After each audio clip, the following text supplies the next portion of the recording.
Bienvenidos a La Toga, un espacio de diálogo con juristas del capítulo occidente del Ilustre Nacional Colegio de Abogados de México.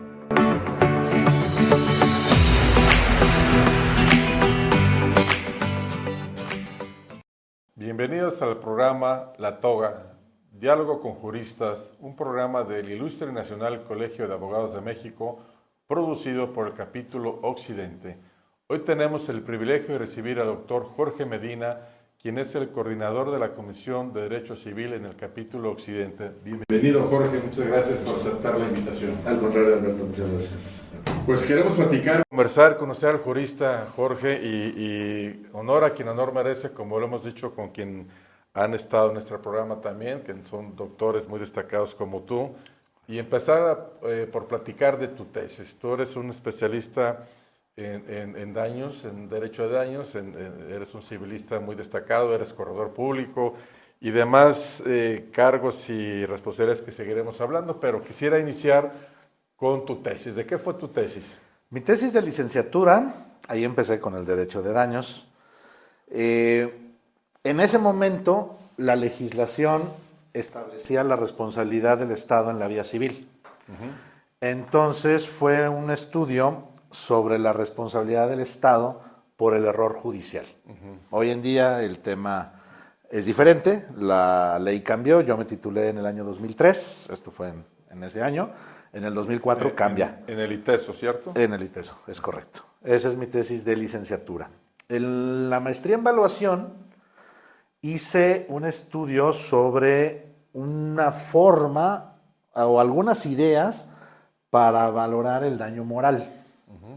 Y mi tesis de doctorado fue la culpa de la víctima en la responsabilidad civil extracontractual. Es decir, hasta qué punto influye... En la tesis de doctorado. En la de doctorado. Salamanca. En Salamanca. Fue un estudio sobre en qué manera la conducta y la culpa, porque es diferente, de la propia víctima contribuye a causarse el daño y qué tanta influencia tiene eso sobre la indemnización y sobre el derecho a la indemnización. La conducta de la víctima en el daño causado. Cuando la propia víctima participa en la causación del daño que ella misma sufre, ya sea por una imprudencia, por una abierta imprudencia de la víctima, una persona que cruza intempestivamente la calle y es atropellada por un lugar que no es el indicado. ¿Pero eso no sería una excluyente responsabilidad para los... Sí, pero ¿hasta qué punto? La regla, esto lo hice con el derecho español. El derecho español no señala ninguna regla, que el derecho mexicano sí lo dice, salvo cuando el daño haya sido consecuencia de culpa o negligencia inexcusable de la víctima. Es el caso que señalas. Pero aún así, ¿es absoluta o puede haber una exclusión parcial de la responsabilidad? ¿Puede haber una moderación? ¿Qué pasa cuando hay culpa de ambos lados? ¿Cuando hay dolo de ambos lados? Eso fue lo que hice en la tesis. Y eso vendría a traducirse en una distinta cuantificación de la condena. Así es. Oye, y hablabas de daño moral en tiempos no muy lejanos, pero sí muy arcaicos. Recuerdo el Código Civil anterior al vigente del 95, el daño moral con un máximo de 50,000 pesos. Y 50,000 pesos que ahora serían 50 pesos. Con el solo hecho de limitar la cuantía del daño moral era completamente, bueno, en la perspectiva actual es irracional. 50,000 pesos, pues quizás serían, antes de los tiempos inflacionarios, una cantidad decorosa, contando que el código era, si no estoy equivocado, el 36, pero aún así el solo hecho de limitarlo, pues no tenía ningún sentido, ¿no? Es todo un tema el daño moral, ¿no? Sí, hoy en día, en lo que dices, ya es jurisprudencia firme de la Suprema Corte que cualquier limitación al monto del daño moral es inconstitucional. No obstante que hay leyes que lo siguen manteniendo en su texto, ya la jurisprudencia es firme en ese sentido. Y sí, el tema del daño moral es un tema, digamos, de moda, o quizá yo lo quiero ver de moda, pero es un tema interesante, porque nos plantea muchísimas cosas y ha sido también usado y abusado, probablemente digamos como un cajón desastre para meter ahí conceptos indemnizatorios que no caben en otro lado. Pues una indemnización por daño moral de tanto. Fue la puerta de entrada de los daños punitivos que no Así están es. en el derecho positivo mexicano. Así Pero es un tema una, del que una indemnización muy hablaremos. cuestionable. Sí, sí, sí, sí. Oye, y complicado el tema también del daño moral porque por su propia naturaleza de los derechos de la personalidad afectados, su forma de repararlos económicamente, digo, no hay otra manera o no, o sería una manera viable entre algunas otras para compensar, quizás no reparar, pero es complicado hablar de dinero y reparación del daño moral, ¿no? Claro, de hecho, en el mismo concepto, el daño moral se opone al patrimonial. El patrimonial es aquel que se cuantifica rápidamente y con una forma relativamente sencilla y exacta. El daño moral, el concepto mismo del daño moral es aquel daño que no afecta en el patrimonio de la persona. Entonces, ¿cómo cuantificar? Ese es un problema. Dice Aristóteles por ahí en la Ética Nicomaco que hay que comparar lo similar con lo similar, pero pues no se puede comparar un daño moral con dinero. Entonces hay que hacer ahí algunas cuestiones interpretativas y no, yo lo que digo muy frecuentemente, que no se trata el daño moral de un precium doloris, o sea, no es cuánto vale mi dolor.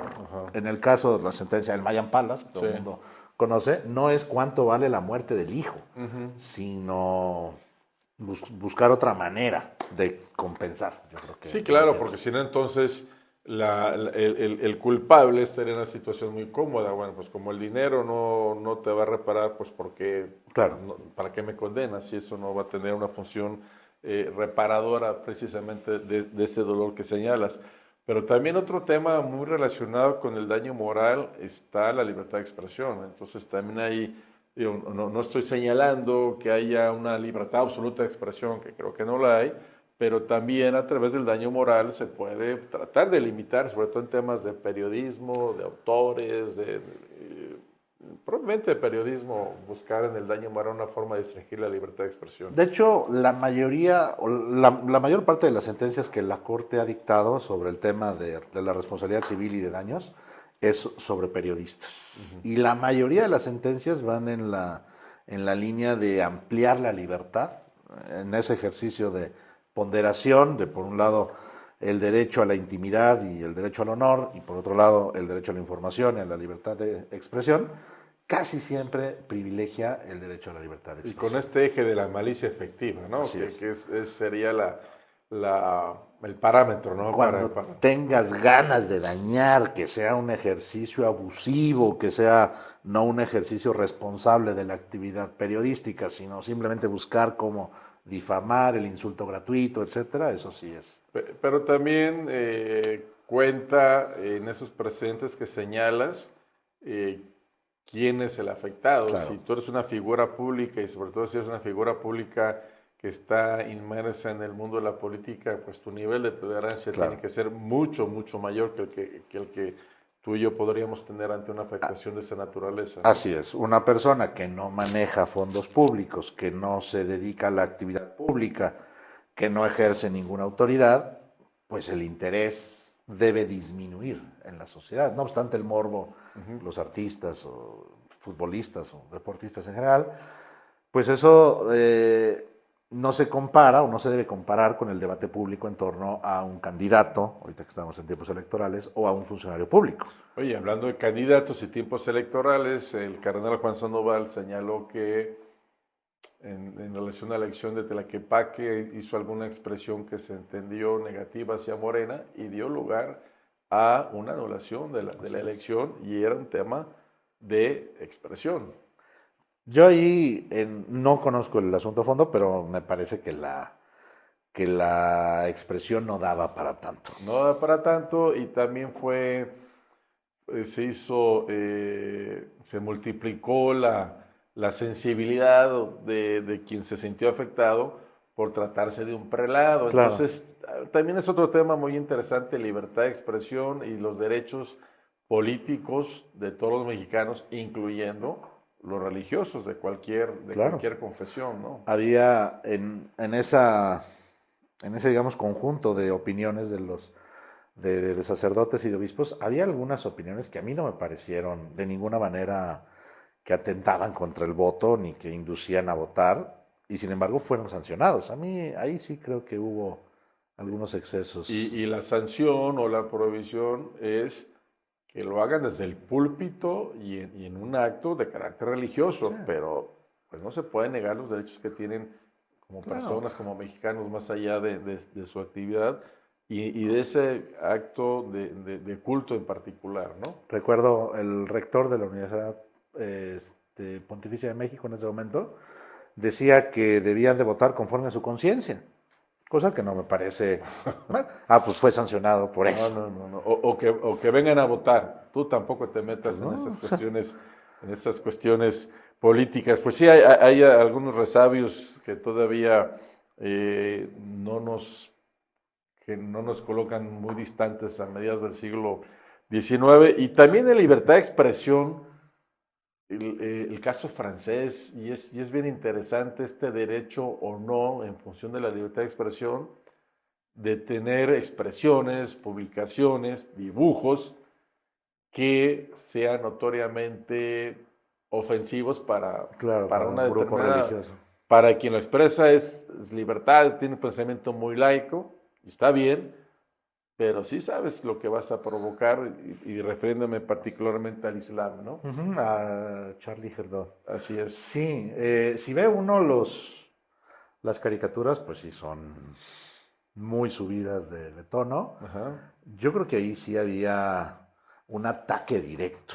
O sea, puede ser que no estés de acuerdo con las ideas religiosas, lo cual definitivamente se vale, pero de eso a que insultes, a que ataques ya como lo hacían esas portadas, porque además no era en una página interior, o sea, en la portada, que está a la vista de todo mundo, se interese o no en la revista, sí se me hace un ¿Y cuál debería exceso. ser, en tu opinión, la posición del derecho o del Estado ante un conflicto de libertad de expresión y libertad y dignidad religiosa, confesional o libertad de creencia?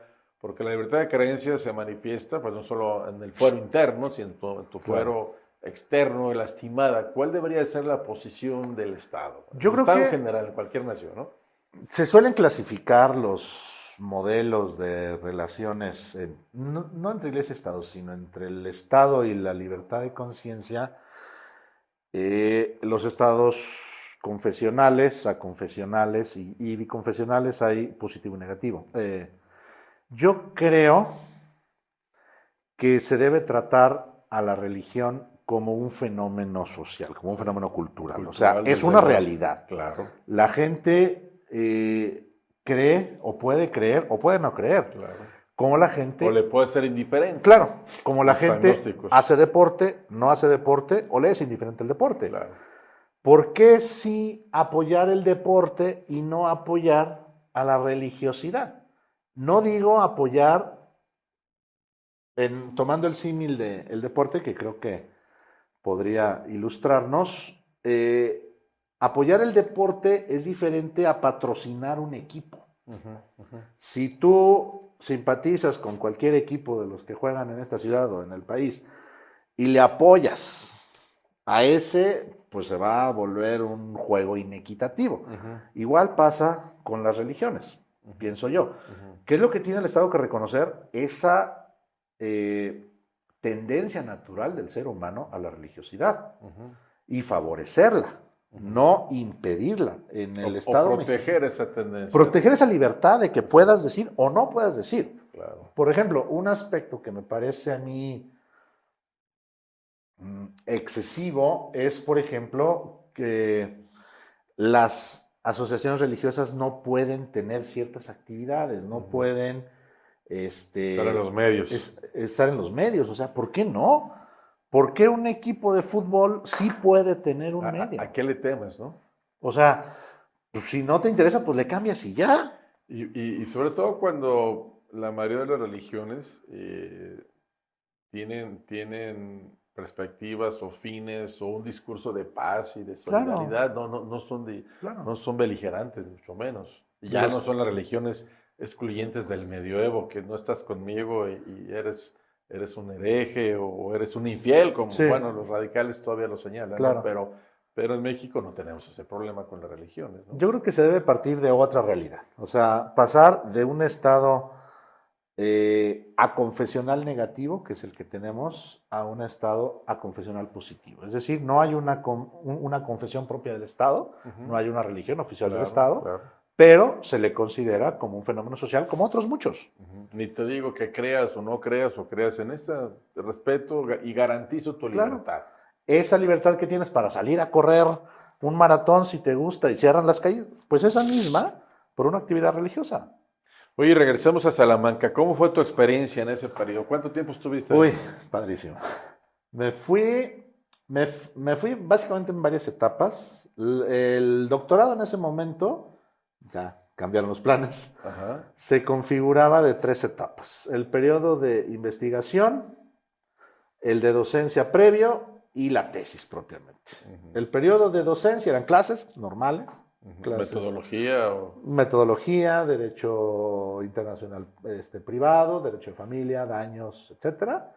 Maestros, pues como en todas partes, buenos, malos, excelentes, no tan excelentes, interesantísimas clases. Y eran, ¿Cuánto fue? ¿Cuánto tiempo? Eso fue un año. Un año. Un año de vivir propiamente en Salamanca. Ajá. Eran en un edificio nuevo, no eran en el edificio antiguo de la universidad, en un aula. Hay espaldas de catedral, ¿no? Exactamente. Frente a catedral más bien, ¿no? Ese edificio con la fachada plateresca. Sí. No, eran en el campus Unamuno. El famoso edificio de la ranita, ¿no? Exactamente, donde está una ranita y hay los que turistas encontrarla. buscando la ranita, sí. No, fue en un edificio moderno. Oye, y catedral, un astronauta, ¿no? Sí, ese es un cantero chistoso del siglo XX que al reparar una parte puso un astronauta. Sí. Sí, no, es una ciudad universitaria, es una ciudad media, una ciudad pequeña, que se vive muy a gusto, se vive bien. Un clima apto para el estudio, ahí es cuando uno entiende por qué eso. Hace un friazo, entonces lo que menos se antoja es salir a la calle. Es muy frío Salamanca. Sí, es frío en general y en verano es calientito, entonces lo que menos se antoja es andar en la calle. Hay que estar adentro. Una universidad del medioevo, siglo XII, 1218 se fundó.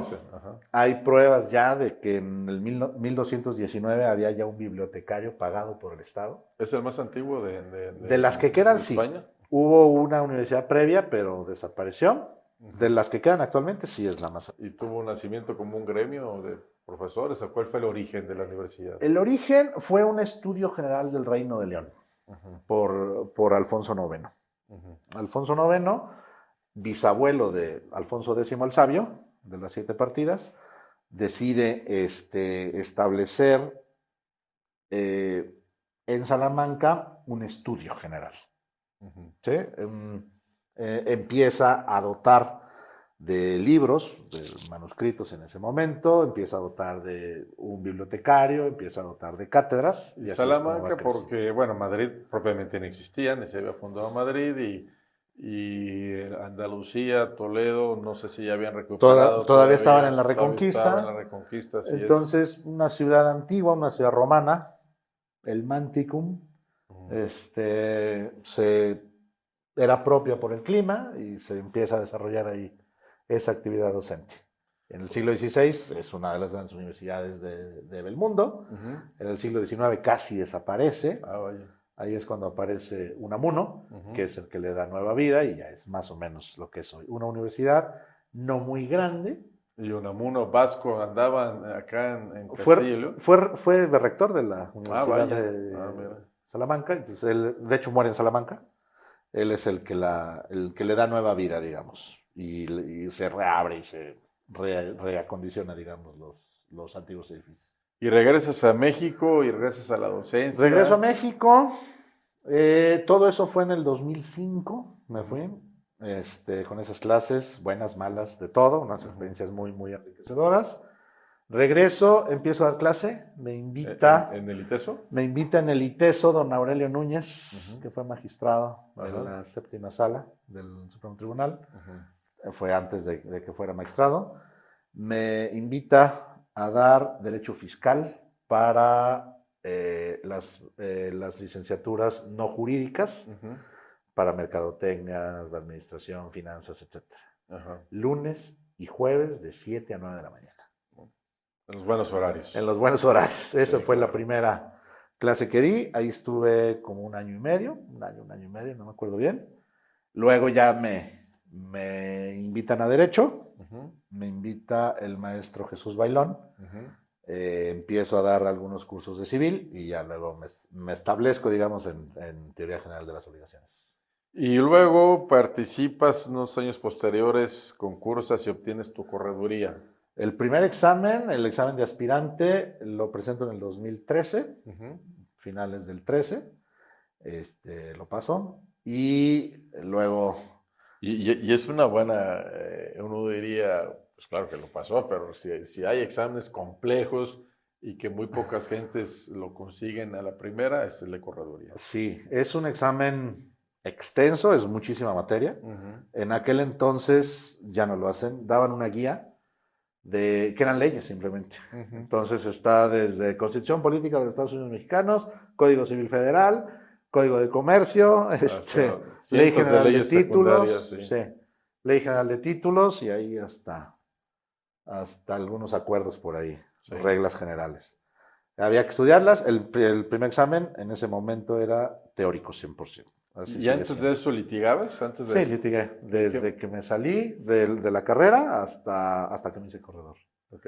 Civil, mercantil y Y ahora familiar. con prohibición por ser Sí, corredor. Una prohibición no justificada, ¿no? no, de hecho hay muchos que están amparados contra eso, pero yo, la verdad, entre el litigio me encanta, pero yo no soy para el litigio. No es para Tú ti. sabes que hay muchas cosas ahí, muchas habilidades que tiene uno que tener Ajá. que yo no tengo para el litigio. Pero más allá de tu gusto o no por el litigio o la habilidad, como tú señalas, no es racional esa No, limitación a los corredores, no. ¿no?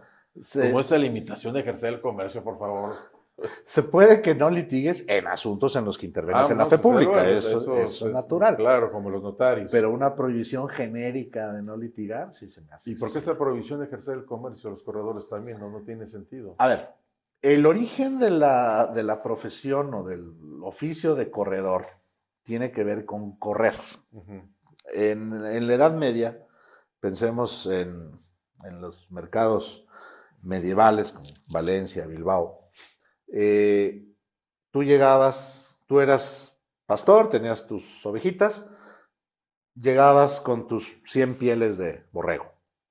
Entonces, el corredor, tú lo contratabas y él andaba corriendo por el mercado, contactando compradores y vendedores. Ese era el trabajo original, el contrato de corretaje. Mediador. Ajá. ¿Sí? El de mediador, no en el Sí, sentido de conflictos, sino sino poner en contacto compradores y vendedores. Ajá. Esa era su chamba.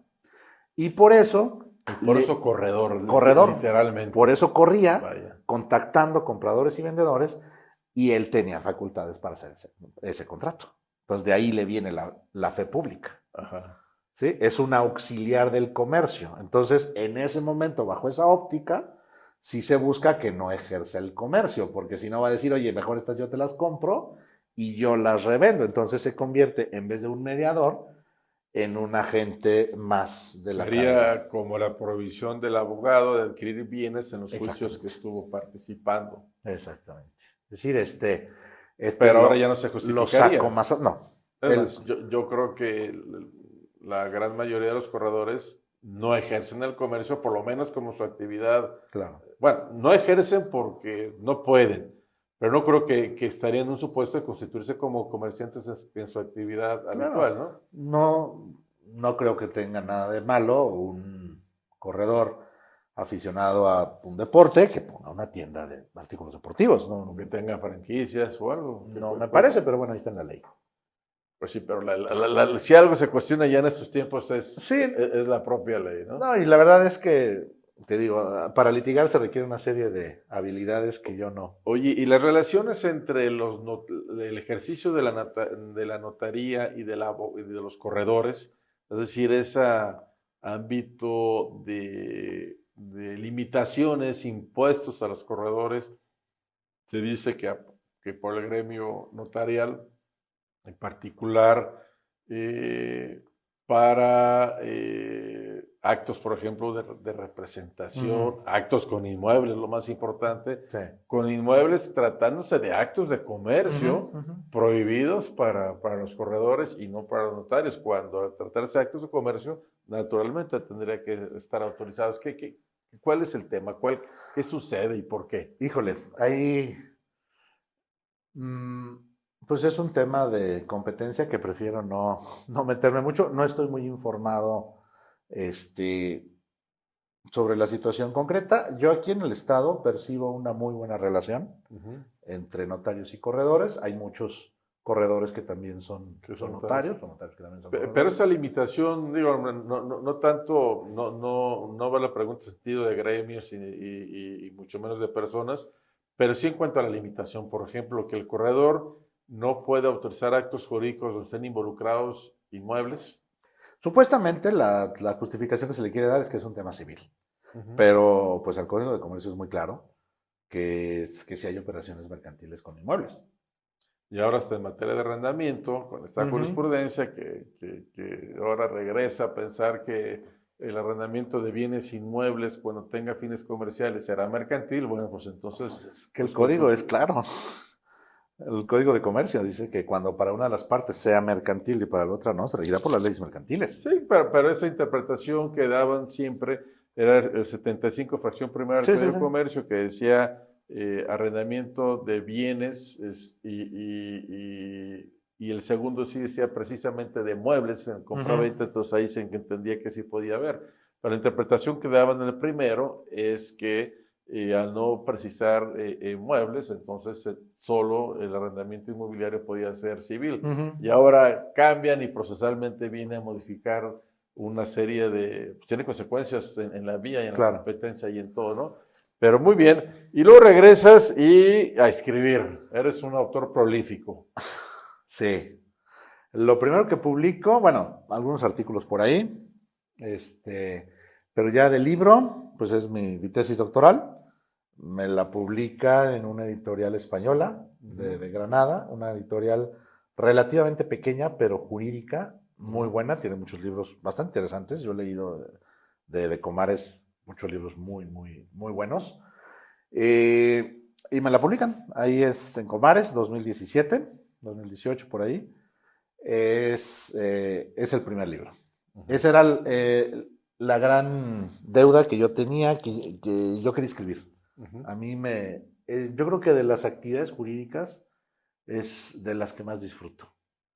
El escribir es complicado, decía... Y tus libros son muy profundos, no son los típicos libros así como una idea de tesis de licenciatura, de antecedentes, capítulos que no profundizan. Los tuyos son muy, muy profundos. Pues gracias, trato de... Pues así como me enseñaron en Salamanca, de ver el problema desde todas sus aristas. Cuando yo empiezo mi tesis sobre la culpa de la víctima, digo, bueno, pues la culpa de la víctima está ahí ya, o sea, ¿qué problema es? Y saqué 400 páginas sobre eso. Sobre ese tema nada más. Entonces, es ver el problema primero en una perspectiva histórica. Al final de cuentas somos producto de una evolución histórica ininterrumpida, desde hace muchos años. Entonces, bueno, hay que ver cómo se ha interpretado a lo largo de los años. Y como les digo a mis alumnos, no en Roma y nuestros tiempos, no. Hay muchas cosas en medio. Y ese tema de Roma y de los antecedentes a los que hacía referencia es algo que tú llamas la atención a tus alumnos, ¿no? A ver, no cites antecedentes por citar. Claro. Tiene que tener una justificación, una continuidad, una relación hacia donde vas. No es un simple capítulo. Sí, yo parte de las materias que imparto ahí en la Panamericana es historia de la cultura jurídica, historia del derecho mexicano. Y el derecho es un producto histórico, o sea, no es que lo creamos de la noche a la mañana. El derecho mexicano no nació en 1821, sino que ha venido evolucionando por la sociedad y por muchos aspectos. Entonces, la historia está viva aquí. Si no, cuando en un litigio dices el juez ad quem o el acuo o infine, etcétera, pues son antecedentes que tenemos vivos. Entonces, yo soy de la idea de que el derecho romano vive en la conciencia jurídica y ahí siguen algunas Y en el cosas. vocablo, la acción Claro. pauliana por Pablo, la Claro. jurisdicción, todos esos son conceptos claros y herencia del derecho romano, ¿no? El otro día un amigo me hacía una consulta muy específica sobre un tema sucesorio y le dije, tienes razón, por la vieja regla romana que dice nemo pro parte testatus, pro parte sin testatus de ser repos. ¿Y esa cuál es? Que no se permite una sucesión legítima y una testamentaria al mismo tiempo. Por lo tanto, tienes razón en lo que dices. Ah, caray, gracias. Pues es el derecho romano. Claro, claro. Y luego llegas, pero si seguimos con tus libros, entonces. Ese es el primero, mi tesis doctoral, básicamente. Le hice unos cambios mínimos, comentarios que me hicieron en el examen. Sí les... ¿Cómo se tituló el libro?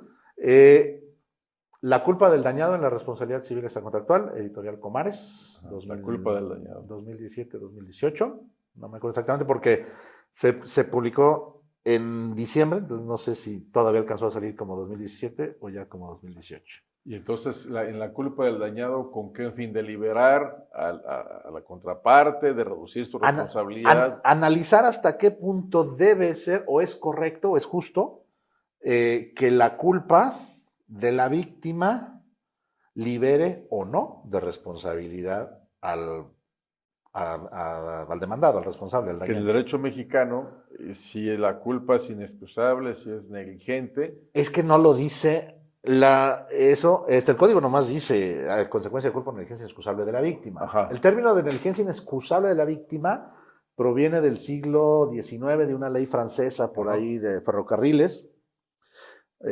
Pero, ¿qué significa culpa inexcusable? Y ahí es todo el estudio. De hecho, la Suprema Corte sacó una sentencia hace no mucho en una responsabilidad objetiva de un accidente por el atropellamiento de un menor. O sea, tiene todos los elementos interesantes, un menor, responsabilidad objetiva, y disminuye la responsabilidad, no la elimina. Es decir, del 100% de la indemnización que te daría, te la reduzco en tanto por ciento por culpa de la víctima. No lo libera del todo, pero tampoco se la da íntegra. Eso es muy interesante. O sea, ese proceso, ¿cómo se hace? Todo esto sería casuístico, es decir, tú vas circulando por avenida periférico, vas a una velocidad acorde al límite establecido y alguien, por no querer subir el puente, cruza intempestivamente, pues está en un supuesto de no responsabilidad.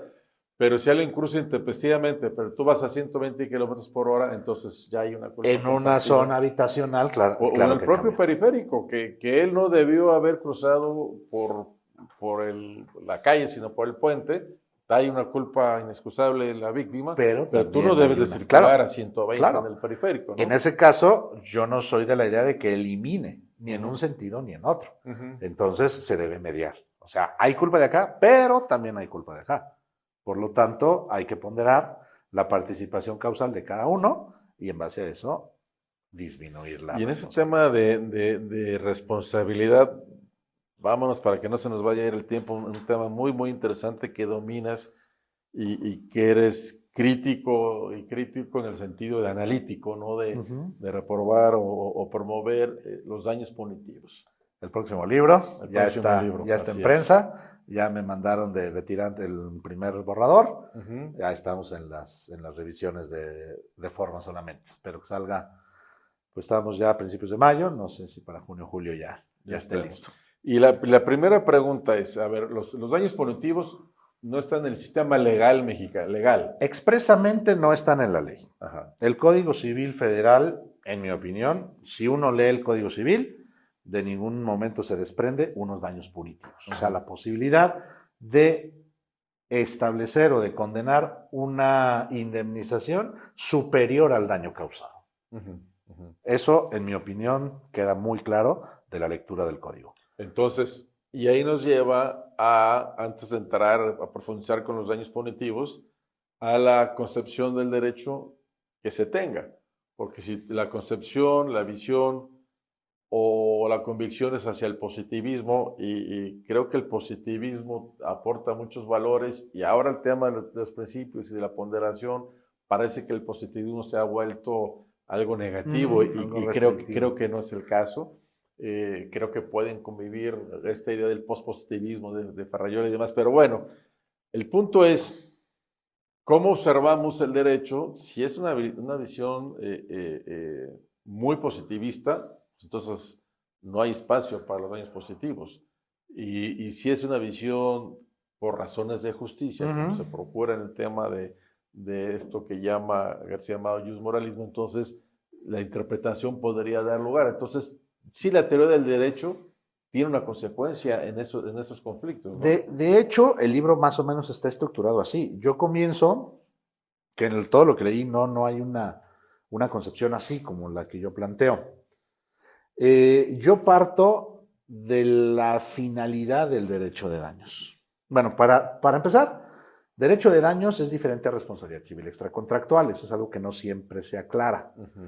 El derecho de daños debería ser todas aquellas normas referentes a la reacción del ordenamiento ante un daño causado.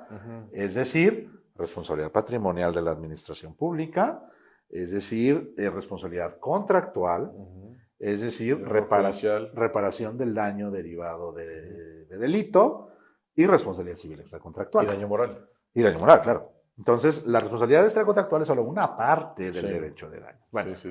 Entonces, la visión que se tiene de la responsabilidad civil extracontractual va a definir si se quieren los daños punitivos o no. ¿Por qué? Pues solo lo relacionas con la responsabilidad civil extracontractual, los daños punitivos. Y hago referencia a que si se quiere, pudieran caber, pero no en la responsabilidad civil extracontractual, sino en una figura independiente que forme parte del derecho de daños. ¿Por qué? ¿Y la responsabilidad contractual? El código no lo permite tampoco. Pero tú consideras que debería... Sería una rama independiente que sea aplicable a la contractual o a la extracontractual. Okay. ¿Sí? Históricamente no se justifica una visión penal de la responsabilidad civil extracontractual. Oye, pero surge, tú me puedes decir, la lex Aquilia es una ley penal, es un delicta, ¿sí? Pero ¿cuál es el efecto de ese delito?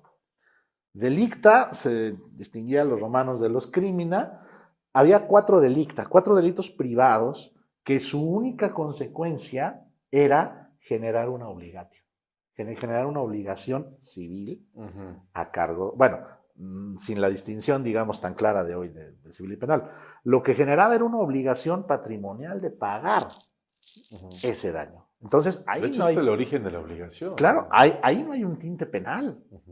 Bueno, es que... Pero el concepto de obligación viene precisamente de esa responsabilidad contractual de la ley Aquila, no de una convención particular, ¿no? En su origen, digamos. Sí, claro. Sí.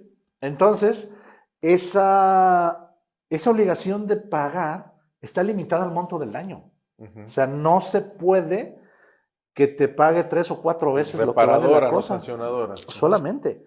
Oye, hay un supuestito por ahí que dice en el digesto que se duplicaba.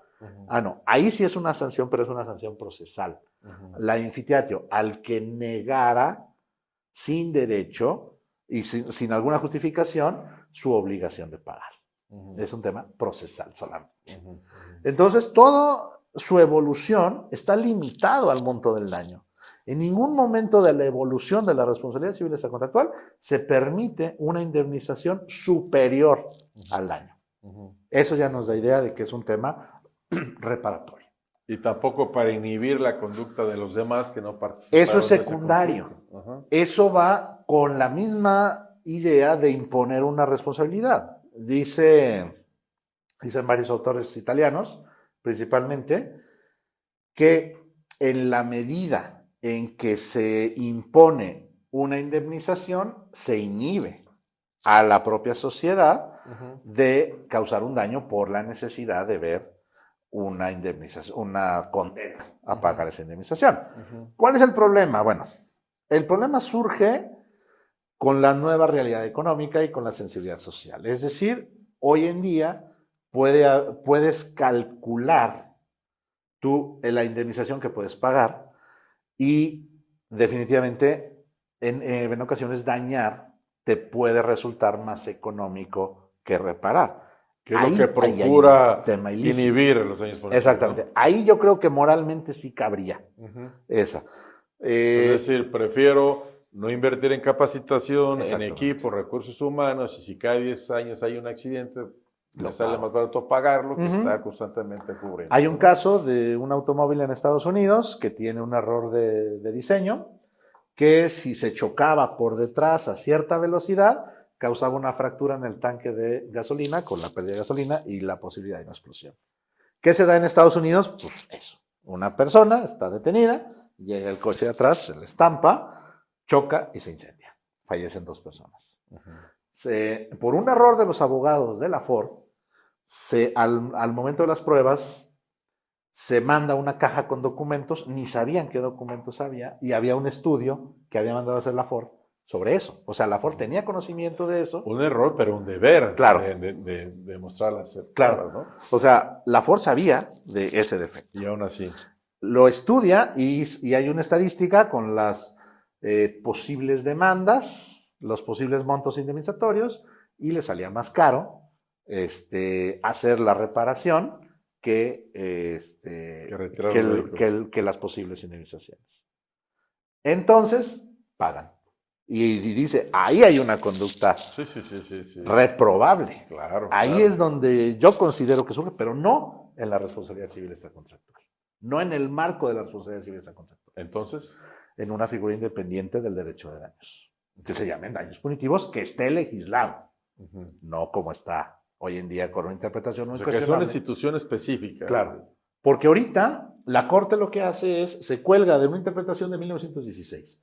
El 1916 nos dice que para calcular, para determinar el daño moral, lo hará el juez considerando estas cosas. Entre ellos, la conducta del demandado.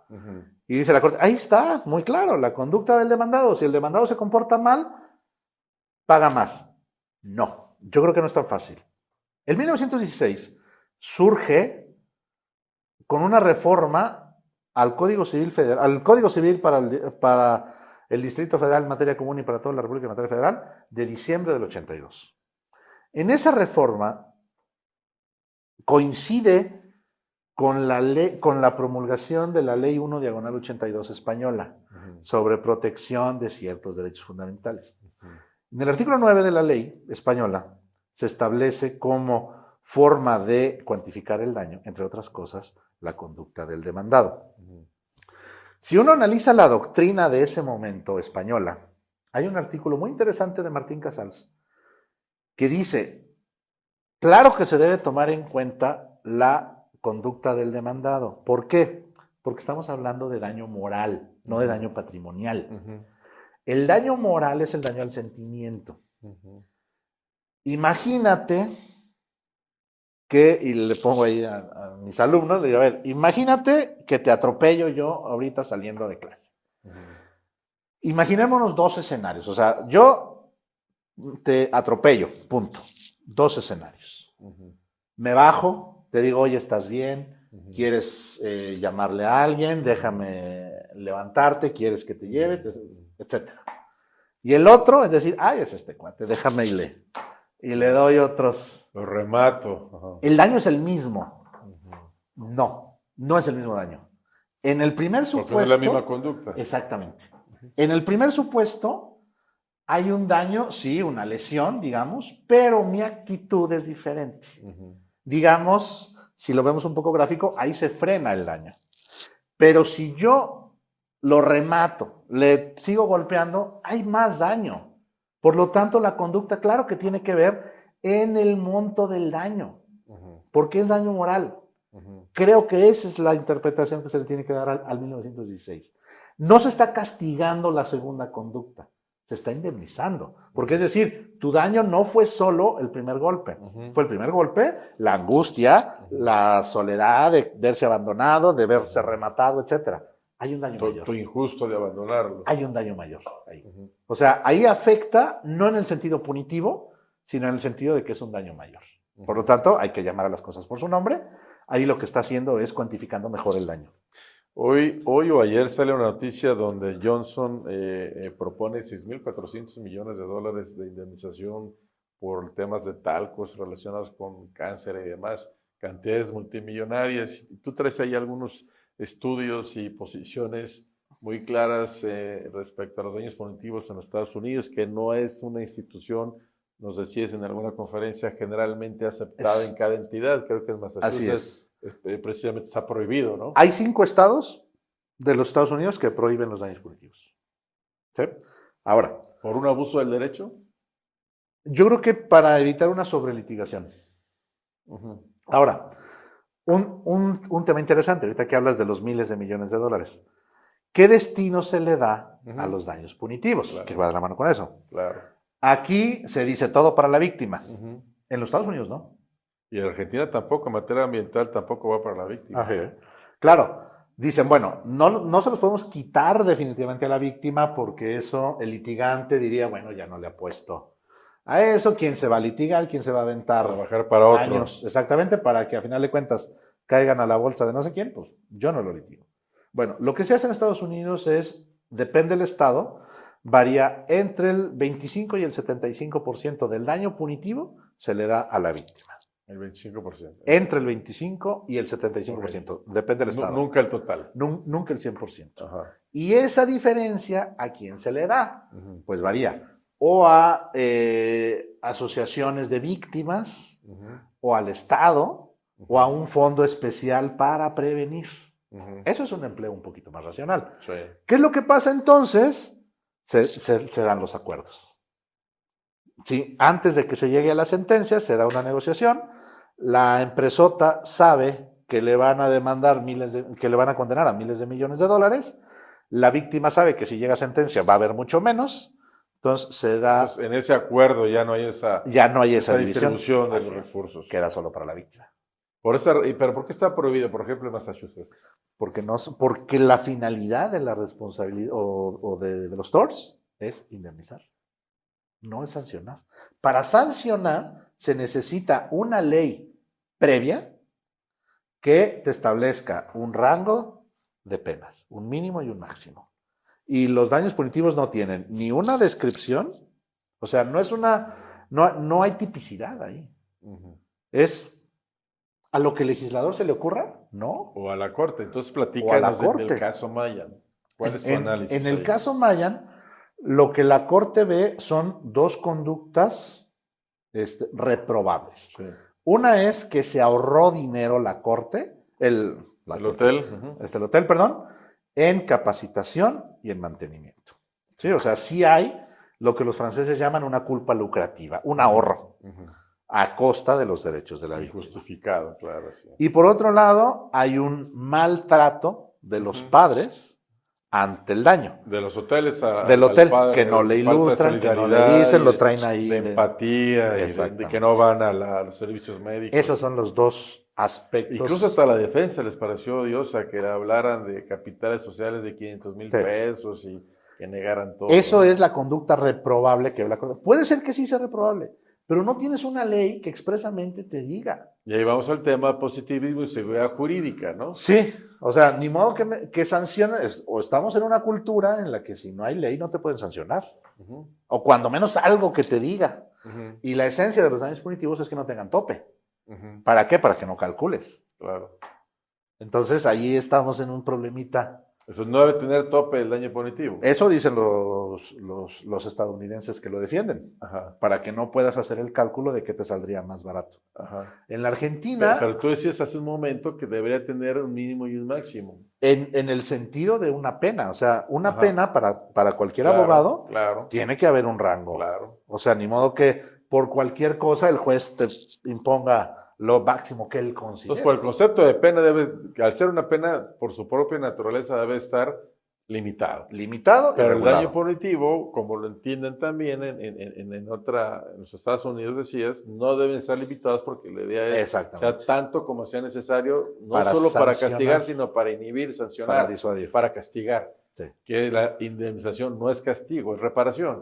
Y aquí no sería reparación, sería castigo, pena. O sea, dice la Corte, en el Mayan, la indemnización debe servir para 3 cosas: para reparar, para sancionar y para disuadir. En sancionar y disuadir yo tengo mis dudas. ¿Y entonces qué pasó con la sentencia? La del Mayan. Eso es como justifica la Corte esa imposición. ¿Cuál es otro defecto que tiene la sentencia? Que no dice esta parte es punitiva y esta parte es indemnizatoria. Y que lo mete por la vía del daño moral también. Además, porque el artículo 1916, que es el que platicamos hace rato, es en daño moral. Por lo tanto, si lo interpretamos de una manera completa, no cabría daño punitivo en un daño meramente patrimonial. Oye, hablas mucho del 1916, pero otro tema que no resuelve o no se resuelve en la sentencia porque parece que no fue cuestionado, por lo menos de orígenes, pues los hechos ocurrieron en el estado de Guerrero, claro, y todo se resuelve en la Ciudad de México conforme al Código de la Ciudad de México. Estoy de acuerdo. Y hay un tema de competencia. Pues de competencia y de legislación. de ámbito de validez, de ámbito territorial Totalmente de acuerdo. De la norma. Tendría que haber sido conforme al Código Civil de Guerrero. Claro. Porque allá ocurrieron los hechos. Claro, desde luego. Nomás que eso no fue cuestionado y bueno. Pues, también a todo el mundo le costeaba litigar en la Ciudad de México. Y entonces no tuvimos ese conflicto para ver qué resolvía. Sí. Yo estoy de acuerdo que eso debe haber sido en Guerrero. Así es, así es. Sí. Bueno, yo creo que pudo, por un tema de competencia territorial, litigarse como fue en la Ciudad de México, pero no con las normas de la Ciudad de México, con las normas del Estado de Guerrero. Un tema muy interesante. Un tema interesante con el 121. Sí.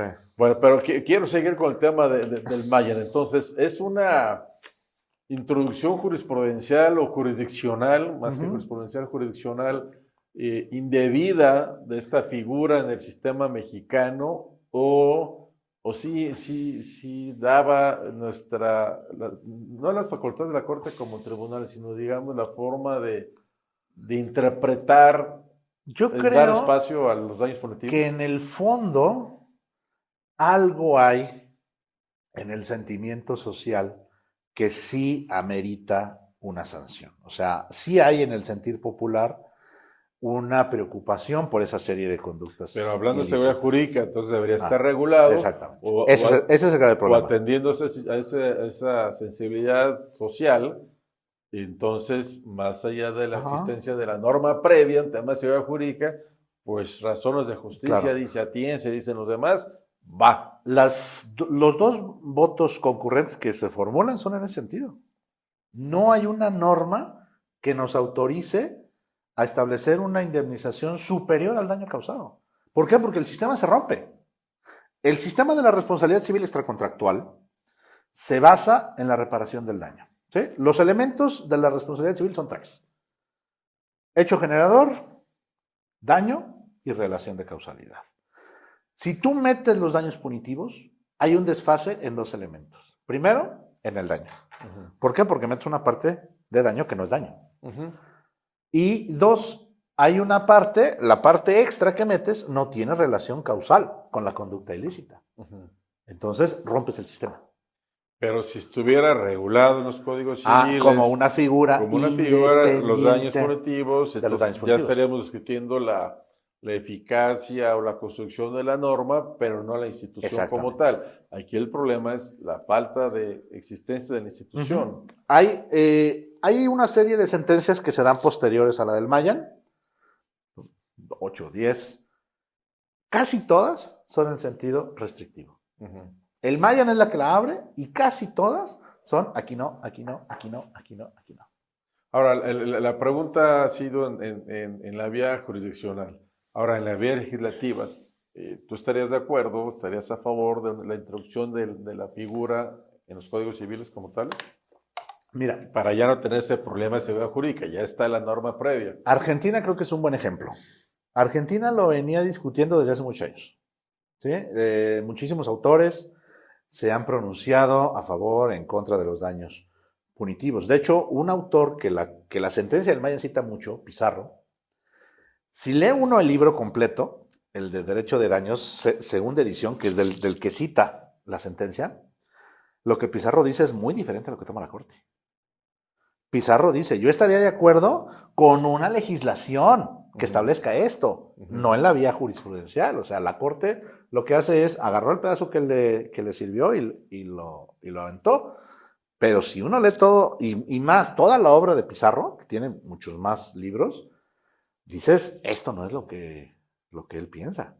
¿Sí? Cuando menos lo que se desprende una lectura más completa no es eso, sino es un sistema. Entonces, yo estaría de acuerdo, sí, en una figura, sí, legislada, pero fuera de la responsabilidad civil extracontractual, como algo independiente dentro del derecho de daños, pero fuera de la responsabilidad extracontractual. Y una norma complicada porque parte de los cuestionamientos a la sentencia del Mayan y que hace mucho hincapié, creo que tú eres su asesor de tesis y compañero y amigo de los dos, Norberto Villanueva, sí, es su asesor, Sí, ¿no? En tema doctoral.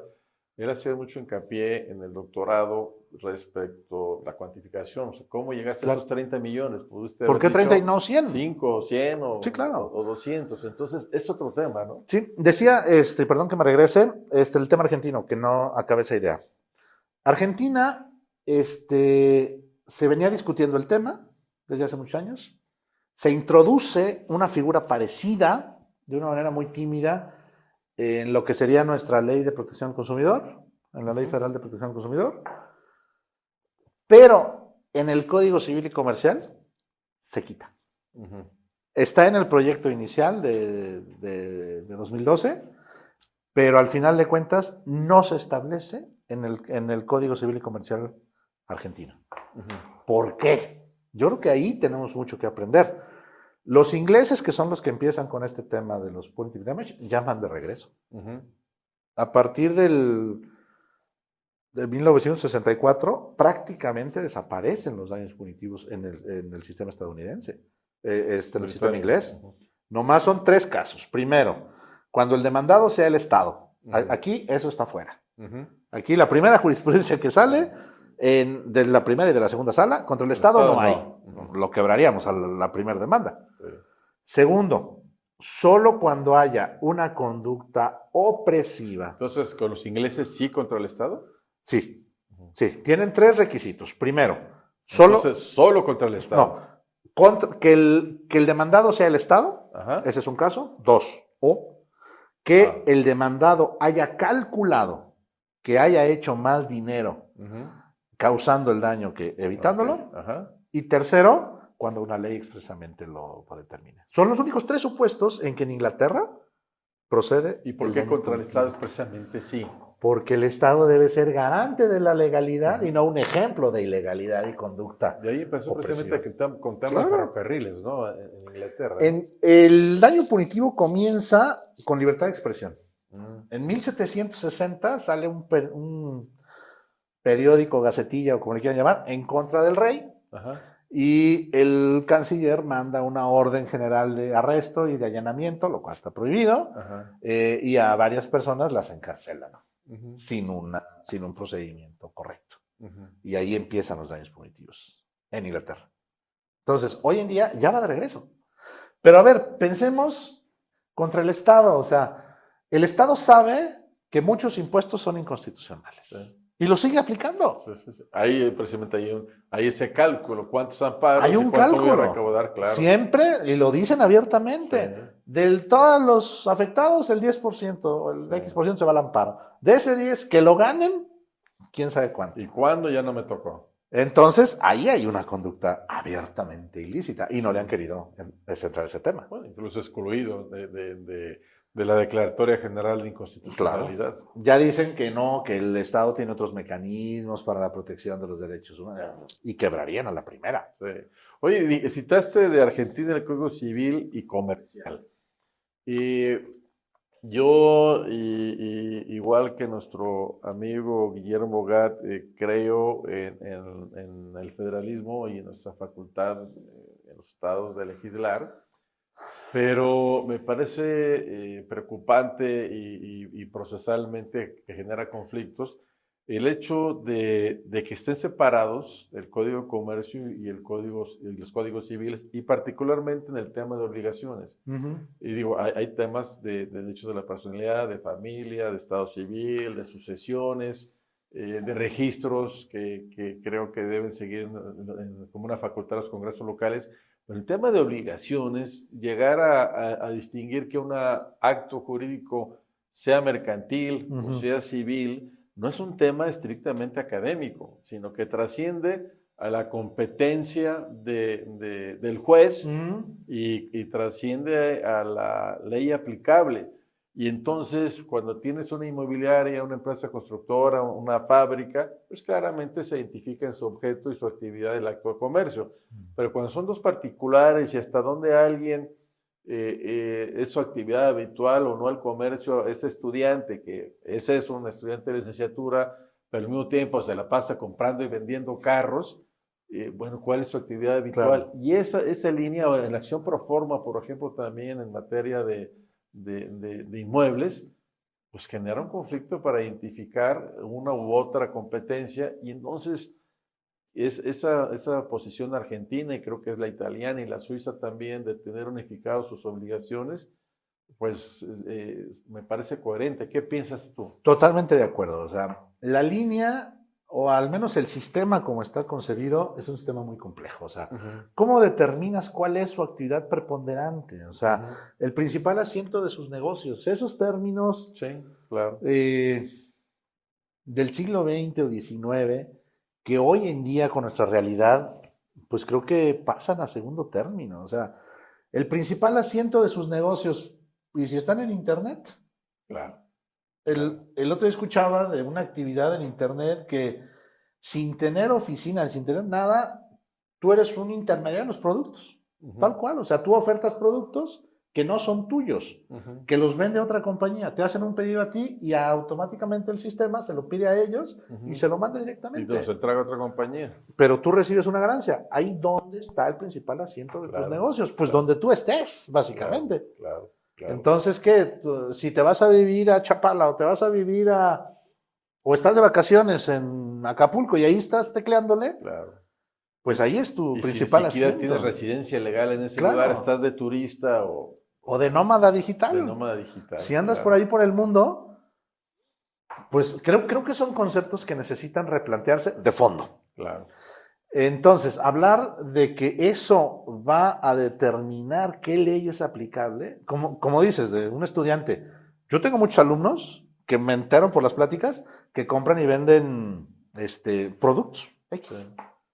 Desde cartitas de béisbol hasta coches o casas. Sí. ¿Son comerciantes o no son comerciantes? Yo me acuerdo cuando estaba en la carrera decían, pues cuando le ponen a usted ocupación, ¿usted qué pone? Pues ni modo que ponga todo, o sea, yo que soy abogado, corredor público, etcétera, pues ni modo que ponga todo. Y además él si es demandado y es demandado en la vía civil y no le conviene, o dice, oye, soy comerciante, mira todo lo que hago, o al revés, es demandado en la vía mercantil, oye, te equivocas, yo soy estudiante, aquí estás, entonces vas a perder el juicio porque te equivocaste de vía, ¿no? Se me hacen cuestiones más de fondo que deben ser revisadas, y yo no estoy tan a favor de un federalismo en ese sentido, porque al final de cuentas la práctica jurisprudencial nos ha orillado a que esto sea así y no hay para dónde hacerse. Oye, pero en mi estado no. Es que eso es violatorio de los derechos fundamentales, por lo tanto tiene que ser así. Entonces creo que son conceptos que se están replanteando. Oye, Jorge, para ir terminando, ese tema de hemos hablado de seguridad jurídica, de positivismo, ¿cuál es en qué corriente del derecho te escribes o te identificas? ¿O cuál es tu visión actual de ese fenómeno que hacía referencia al inicio del fenómeno social, cultural, que es el derecho? Pero ¿cuál es en esta tu posición? A mí me educaron Positivismo. En esa división, de que o eres positivista o eres just naturalista. Correcto. Yo soy más naturalista. Yo sí creo que hay principios superiores, principios inferiores que no necesariamente están determinados por la norma.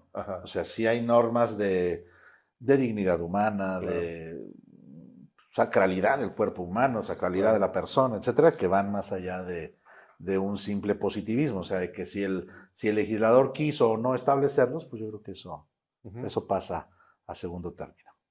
Sí, entonces yo soy más justnaturalista. Pero en esos aspectos fundamentales que van precisamente, citas tú el tema de la dignidad de la persona. Claro, si no lo reconoce el legislador, eso no me quita la dignidad. Claro.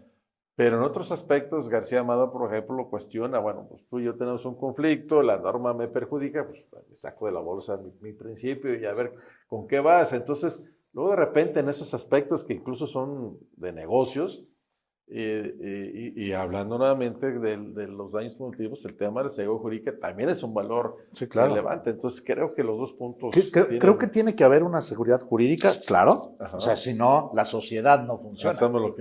Claro, o sea, tú puedes decir, no es que es justo o no es justo para mí que mi casa me la quiten porque no pagué. Bueno, a ver, pediste un crédito, lo pagas, punto. ¿Sí? Si están abusando, bueno, eso es otra cosa, pero de entrada lo pagas. Entonces yo sí sería, híjole, no sé qué tan ortodoxo sea decir, pero sí es necesaria una seguridad jurídica, o sea, ahí sí pero hay con contenido moral, un poco de positivismo, pero sí matizado con unos principios morales. Claro, o sea, que no, claro, que la norma injusta, pues por más norma que sea, pues no claro, debe ser. Claro. Y en cuanto al Tribunal Constitucional, ¿cuál es tu posición? La existencia de un Tribunal Constitucional, bueno, a ver, hace varios años, te lo recordarás, 2008 por ahí, la Corte decía Tribunal Constitucional de México. Sí. Me acuerdo que era cuando yo cursaba la maestría en Constitucional y Amparo y varios profesores decían, si la Corte dice que es un Tribunal Constitucional, es porque no lo es. Y yo creo que la Corte no es un Tribunal Constitucional. Siento que nuestro sistema jurídico está mal diseñado. Pero digo, las acciones de inconstitucionalidad y la controversia constitucional lo hacen un Tribunal Constitucional. Sí, pero el amparo directo, ¿no? O sea, ¿por qué digo que nuestro sistema está mal diseñado? Primera, porque no tenemos una casación. O sea, no tenemos una tercera instancia que sea exclusivamente de la materia que se está revisando. Si tú tienes un conflicto laboral, la última instancia va a ser el amparo directo, siempre. En cualquier conflicto, termina en el amparo directo. Dice Héctor Fix por ahí en uno de sus libros, dice, bueno, una de las funciones del amparo directo es servir de casación. Bueno, no. ¿Por qué? Porque estamos mezclando temas de constitucionalidad cuando deben ser meramente de legalidad. Entonces yo... Pero termina siendo un amparo de legalidad, el amparo directo en la sí, pero... tanto por ciento de los supuestos. Pues ¿por qué no lo dividimos y le llamamos por su nombre? Eso es una casación. Entonces que hay un tribunal de casación que solamente se dedica a casación, que sea la última instancia en todos los órdenes, en mi opinión, así sería lo ideal, como en España. El Tribunal Supremo Español se dedica a interpretación de la materia social, de la materia civil, etc. Entonces, y tu posición sería dividirlo como España, como Colombia. Sí, un Tribunal Constitucional que únicamente vea materia constitucional y no tengamos mezclando incluso que el juez puede esperar a que el Tribunal Constitucional resuelva sobre la norma para o hacer una petición como directa. Como lo hacen los europeos respecto a Estrasburgo, ¿no? O hacer una petición directa del juez de primera instancia, el juez de pueblo, que mande una petición al Tribunal Constitucional para que le diga cómo interpretar esa norma a este caso concreto. Yo sería más de esa idea. Sí, es por la división. Y con una designación por capacidades, no por elección. No, por elección definitivamente no. Eso me hace peor que una vacilada. Sí. Pero tampoco como es actualmente. Es atentatorio contra la independencia judicial y contra la inteligencia. Totalmente, porque las decisiones de los jueces no deben ser populares. No. Deben ser basadas en criterios científicos y deben ser, cuando sí lo merite, contramayoritarios. Totalmente. Ahora, en el actual sistema tampoco me parece el correcto. ¿Qué necesitas? Pues que te proponga el presidente, lo cual ya le da un sesgo muy partidista, y que te apruebe el Congreso, otro sesgo partidista. Sí. Que sea un concurso de oposición abierto, realmente abierto, que digan, entren los mejores perfiles conforme a los establecidos en una convocatoria. Nunca la última oportunidad del presidente de una elección directa porque no logró el consenso en las dos. No, porque eso a final de cuentas le da un sesgo partidista. Y el resultado que tenemos ahora. Puede haber juristas muy buenos, hay juristas muy buenos que no son del círculo del presidente de la República, quien sea, y del color que sea, y por eso nunca van a estar en una terna. Y creo que se estaría privando de muy buenos perfiles por esa restricción que solamente el presidente. O sea, eso te limita mucho a que seas del círculo jurídico del presidente de la República. Así es. Lo cual no me parece. Pues ha sido un placer, doctor Jorge Medina, poder platicar contigo, conocer tu vida en este mundo del derecho, desde tu licenciatura, tu aventura salmantina, y ahora todo lo que haces y que sigues construyendo desde la academia en la Universidad Panamericana, donde eres secretario académico también, el ejercicio de la correduría y tu amor por los libros. Nos hablas mucho de derecho, pero más allá del derecho, ¿qué lees? ¿Qué te gusta? Ya para concluir ahora sí. A ver, entre mis ociosidades estoy estudiando la licenciatura en filosofía. Ah, qué bien. ¿En dónde? Está en la UNIVA. Entonces leo mucho de filosofía. Me gusta mucho el tema de la metafísica, de la ontología, lo que el ser es y debe ser. Me gusta mucho antropología y teología, entender al hombre y entender a Dios. Eso me gusta mucho y la relación entre todos los conceptos. Y temas de cultura general, literatura, no soy mucho de bestsellers. Como lo comentábamos un poquito antes, a mí me ha tocado que me topo con muchos bestsellers de Nobel de literatura y digo, este libro no. Soy mucho de novela histórica. Novela histórica, sí, Julia Navarro. Posteguillo, Ildefonso Falcón. A la Triste, Pérez Reverte. Me encantó, me leí todos los... Bueno, a mí el único que no me ha gustado de tiempos de guerra, o no sé cómo se llama, bélico de la guerra civil, pero a mí me encanta. El de la Revolución Mexicana me encantó. Sí. De Pérez Reverte. Pero unas letras muy españolas, o sea, no trae le falta ahí el picante, la tortilla, pero sí está bien. Está bien, bueno. Sí. García Márquez me gustó, 100 años de soledad. El Coronel no tiene quien le escriba, buenísimo. El final del Coronel no tiene quien le escriba, se me hace fenomenal. ¿Qué más? Básicamente es lo que leo, filosofía, historia, novela de aventura, con mis hijos me gusta leerles. Capitán a la Triste. Un poquito más para niños, menos acero. Menos acero. Novelas de aventura del siglo XIX, La Isla Misteriosa, Julio Verne, Viaje al centro de la Tierra y todas esas me gustan con mis hijos para la imaginación. Claro. Y básicamente es lo que leo. Pues un placer, doctor, y muchas gracias por acompañarnos. Esperamos en el próximo capítulo de La Toga, Diálogo con Juristas del Ilustre Nacional Colegio de Abogados de México. Muchas gracias.